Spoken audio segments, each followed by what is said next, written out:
is up, YouTube Nation? I'm your host, Scope Simsha.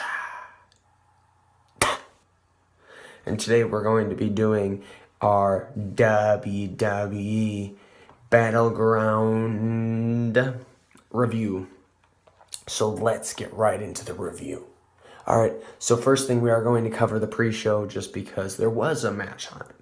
So we're going to go and start out with Aiden English versus Ty Dillinger.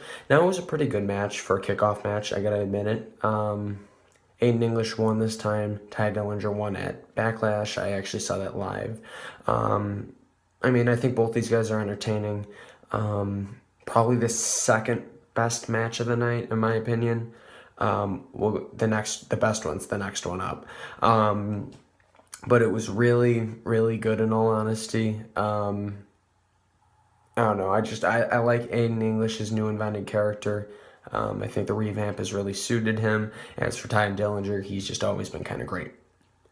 Next up, we move on to the New Day versus the Usos. And the New Day won.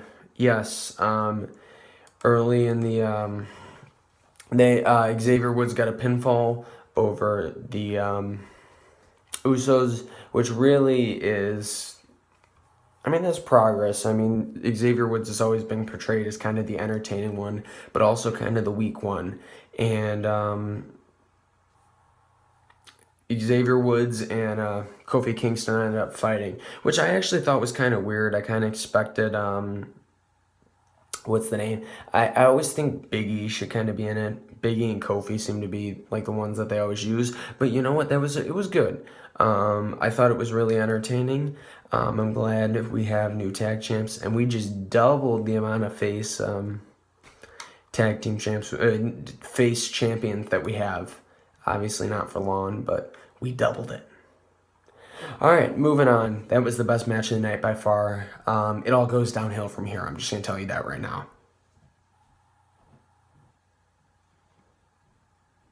Next up, we had a match between Shinsuke Nakamura and Baron Corbin. It was an interesting match.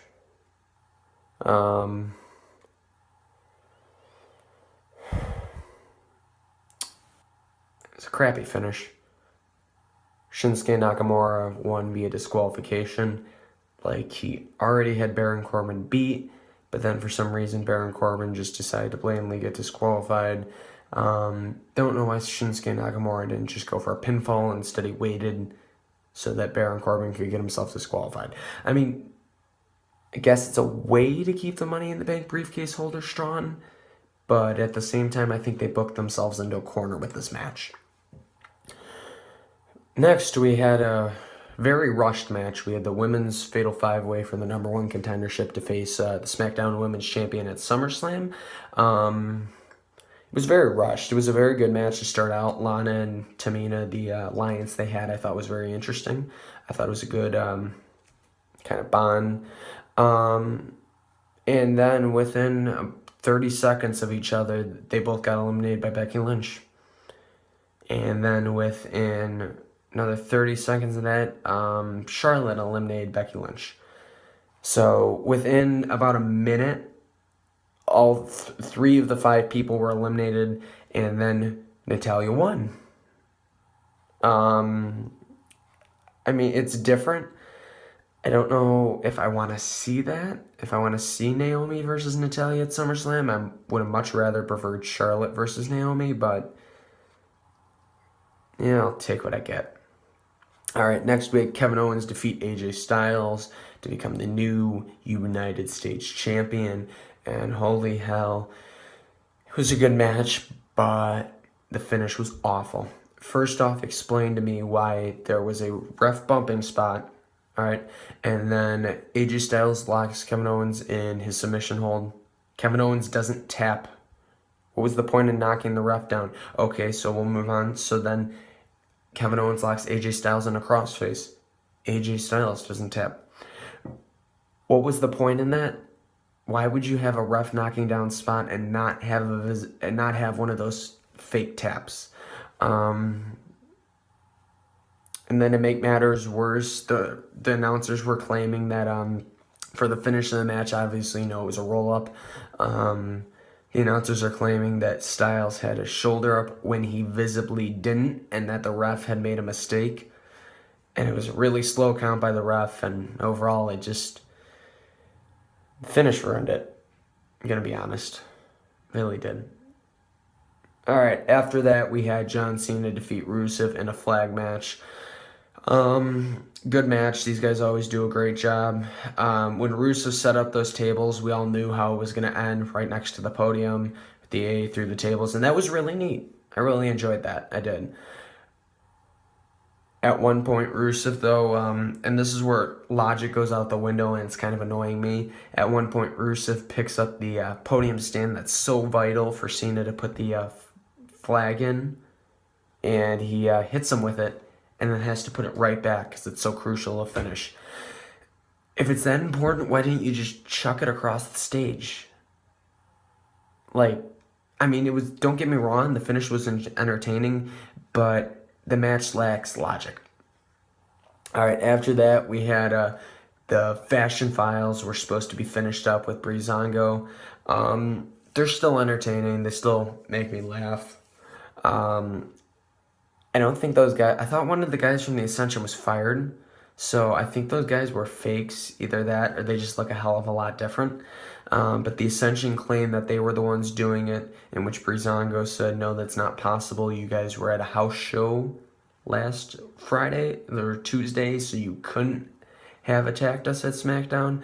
In which point, after they left, Breezango was attacked again when the lights went out. And then, just in perfect horror movie fashion, the light flickered on just so we could see Fandango being dragged away. It's definitely the Wyatts. Definitely Eric Rowan and Luke Harper. Definitely.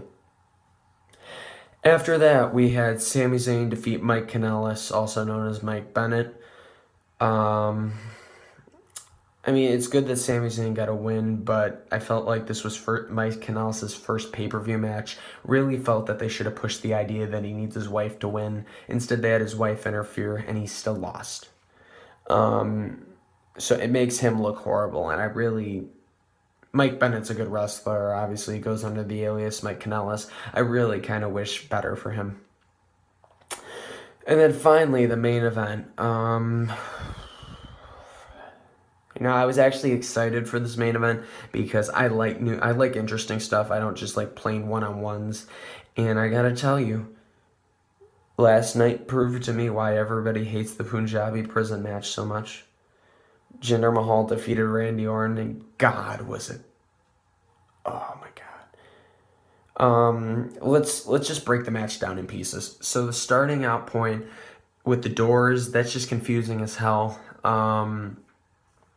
With the 60 seconds and then they shut, and it's a lot of just pulling each other away from the doors. That was boring, but you know what? I understand that. I think that was a stupid idea. The rules are stupid for it.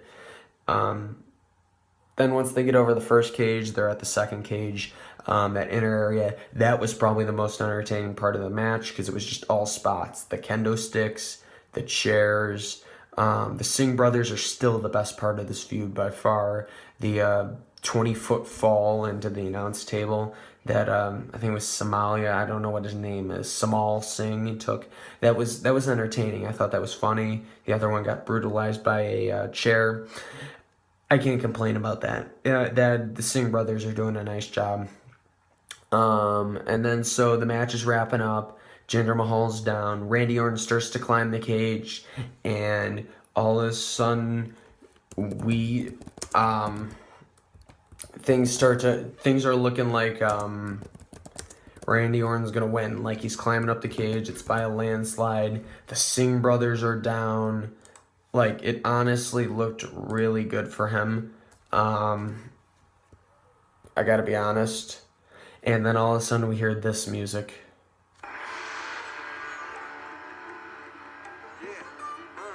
Which, of course, anyone who knows that music is Jinder Mahal's theme song, but it wasn't Jinder Mahal that walked out. No, Instead, it was the Great Khali. Yes, the Great Khali is back. And the Great Khali interfered. He shaked the cage so Orton fell off of it and then grabbed him in a chokehold so that Jinder Mahal could climb out and win. The Great Khali wasn't entertaining before he left. As long as they don't keep him in a non-wrestling role, I think he'll be fine. But knowing Vince McMahon and his love for his type of wrestlers, Great Khali is probably going to end up having matches, which is sad because I really, really, really don't want that. If you want to put him in a manager role, you go ahead, but please don't put Great Khali back in the wrestling part. And that was the end of the pay-per-view. Jinder Mahal won the WWE Championship again, which, I mean, I kind of knew that was going to happen, but still, that was Great Khali. Anyways, so this was a really weird pay-per-view. I got to be honest with you, with the exception of the pre-show and the opening match, the tag titles, it was a really crappy pay-per-view. Probably the worst of the year, in all honesty. Out of my 5-star rating, I'm going to give this 2 stars because I felt the tag team match was still pretty good, and so was the kickoff, but I'm going to give it 2 stars. Really, I wasn't impressed. Pay-per-views, ever since WrestleMania happened, SmackDown has been a really crappy product, and I'm actually kind of disappointed. I hope SummerSlam's better, though right now it's looking like Raw is already going to have the better card with Fatal 4-Way being announced. I don't know, I really hope SmackDown can pull through. Anyways, what did you guys think of WWE Battleground 2017? Let me know in the comments below. Don't forget to like, share, subscribe, follow Scope Sim Shot on Twitter, and I will see y'all soon.